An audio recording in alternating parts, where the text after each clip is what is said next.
Canceling often happens to celebrities or public figures, and in these cases, canceled means attempts to block someone from having a prominent public platform or career. Dr. Phil takes on woke culture a deep dive. Dr. Phil is known for his straightforward approach to complex issues, and his recent discussions on woke culture and cancel culture have sparked intense conversations. We'll explore the key points Dr. Phil made, the reactions he received, and the broader implications for society as a whole. And I'm particularly concerned about this woke agenda that's being pushed. Agreed. Right now. I'm concerned about what's happening in American colleges right now. Understanding cancel culture. Cancel culture is a phenomenon that often targets celebrities and public figures, aiming to diminish their platforms and influence due to controversial statements or actions. Dr. Phil has recently entered the arena, challenging the very foundations of this cultural trend.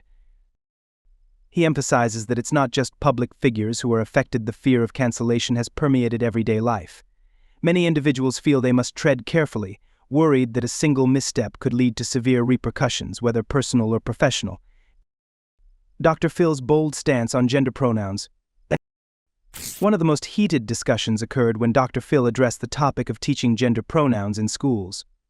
During a segment with concerned parents, he questioned the appropriateness of introducing complex ideas about gender identity to young children.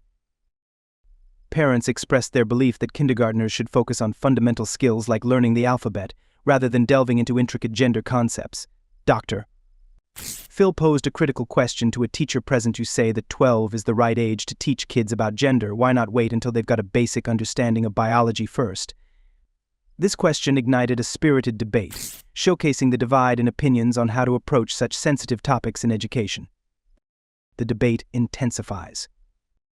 Teaches them that everything is on a spectrum and they should be able to explore and express themselves. And you say that this is appropriate beginning in kindergarten. The discussion escalated when a teacher defended the idea of introducing gender fluidity early on, citing it as essential for a child's understanding of identity. Dr. Phil countered, challenging the teacher's conclusions without presenting substantial arguments to support them. His insistence on the need for logical reasoning rather than mere assertions resonated with a portion of the audience, while others reacted with shock and disagreement. An activist in the audience accused Dr. Phil of being hateful for asserting that biological facts should be recognized. Unfazed, he responded by being more trans-inclusive. Are we erasing cisgender women? This question hit home for many, illustrating the complexities and potential conflicts inherent in the discussion of gender identity. A graphic of words or phrases that now you can't say. You can't say that. I mentioned a few of them before, and I'm just curious. Some of these maybe are obvious, but if you know why some of these are on the list now. Mom and dad, I see why that would be up there. So why would mom and dad be up there? I have a daughter with another woman, and when it's being taught in school that, that's just the norm, that it's just mom and dad, it kind of offends us because we are lesbians, you know what I mean? We come from the community and it makes us feel like we're not important enough to be called mom and mom or parents. So should I stop saying that? No, not you. Because you're mom and mom? No, not you per se. I'm just saying as far as it's being taught. Anybody. If that was our experience, yours is mom and mom, I'm happy to say mom and mom, but why would mom and dad be on the don't say list? Mm-hmm. Why not add mom and mom? I get your point on that. Dad, but why is mom and dad offensive to your sensibility? Cancel culture, a fearful society. Dr. Phil also tackled the broader implications of cancel culture, revealing a staggering statistic: 62% of Americans are afraid to express their opinions due to the fear of being canceled. He pointed out that this pervasive culture of fear is detrimental to society, stifling open dialogue and honest conversations. He argued that every mistake should be viewed as a teachable moment rather than a reason for cancellation.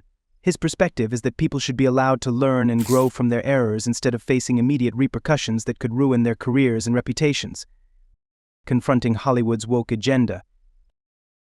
Dr. Phil's critique extends beyond social issues to the realm of Hollywood, where he has taken aim at what he perceives as a superficial commitment to diversity and inclusion. He argues that many corporations engage in woke practices merely for appearances, without implementing meaningful changes. In one episode, he confronted a professor who defended the concept of cultural appropriation, where individuals are criticized for adopting elements from other cultures. Dr. Phil pushed back, stating that many people appreciate other cultures rather than mock them. But he argued that labeling innocent cultural exchanges as appropriation only serves to deepen divisions among people. Imitation vs. appreciation. Not agree with them firing you for it. Everything that happens, every opinion that we make, every mistake that we make is a teachable lesson. They should have, if they had a problem with you making TikTok videos, they should have had that energy from the beginning and let you know, hey, you shouldn't be doing this in your uniform. That's not protocol. And then, you get talked to, you get a warning, you don't do it anymore. This situation would have never happened because it is a sensitive issue, the time and place to say what we say. Dr. Phil emphasized that imitation can be a form of flattery. He argued if someone likes sushi, they're not trying to disrespect Japanese culture, they're just enjoying some good food. His assertion that cultural exchanges should be celebrated rather than weaponized resonated with many in the audience, although it also drew criticism from others who felt that cultural appropriation is a legitimate concern. The backlash and ongoing debate. Following his outspoken remarks, Dr. Phil faced considerable backlash on social media. Critics labeled him out of touch, while platforms attempted to censor clips from his episodes. Nevertheless, he remains steadfast in his beliefs, insisting that these discussions are vital for societal progress. His approach is not just about challenging established norms, it's about fostering real conversations. Dr. Phil contends that if society continues to silence dissenting voices, it will hinder the ability to address and resolve significant issues. The path forward: finding common ground.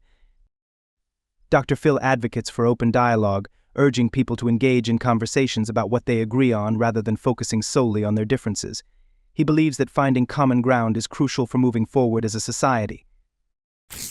In one poignant moment during his show, he stated, "If facts make you this upset, maybe reality isn't your strong suit." This statement encapsulates his frustration with the current cultural climate and highlights the need for honest discussions based on facts rather than emotions. A call to action. These are all celebrities who have been called out, criticized, and condemned for cultural appropriation. Dr. Phil's discussions on woke culture, cancel culture, and the importance of free speech resonate with many who feel similarly frustrated by the current state of discourse. His willingness to confront controversial issues head-on, despite the potential for backlash, reflects a growing need for voices that challenge the status quo. Whether you agree with Dr. Phil's views or not, it's essential to engage in these conversations. The future of open dialogue and the ability to express differing opinions depend on it. Conclusion: Dr. Phil's impact. Dr. Phil's foray into the contentious world of woke culture has ignited necessary discussions. Two sides of a table like this, we're negotiating. Let's talk about what we agree on first, because, if you really spend time to do that, you're sometimes surprised at how little you really disagree on. Right. I find that all the time. Yeah, if you get the left and the right and talk about what we agree on, everybody would agree we want America to be the number one country in the world. We want to be the leading superpower, the leading educational power, the leading in technology, everything, right? Everybody would agree to it. He stands firm in his belief that we must not allow fear to dictate our conversations, and that diverse perspectives, even when uncomfortable, are essential for growth. As society continues to navigate these complex issues, the question remains, is Dr. Phil a voice of reason in a chaotic cultural landscape, or is he missing the point? The answer may vary for each individual, but one thing is certain: his willingness to speak out is a testament to the importance of free speech in today's world.